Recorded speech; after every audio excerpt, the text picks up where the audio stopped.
much less a state witness. And that reminds me as well of paragraph 33 of your affidavit. Who gave you the idea about state witness?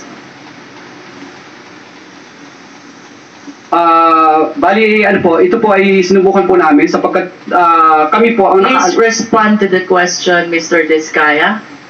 Ano po, tinanong ko rin po sa mga lawyers din po namin. What do you understand about becoming a state witness? Who decides for you to become a state witness? Ang ano po, presidente po at saka yung Senate po. I don't DOJ, think so, Mr. po. Diskaya.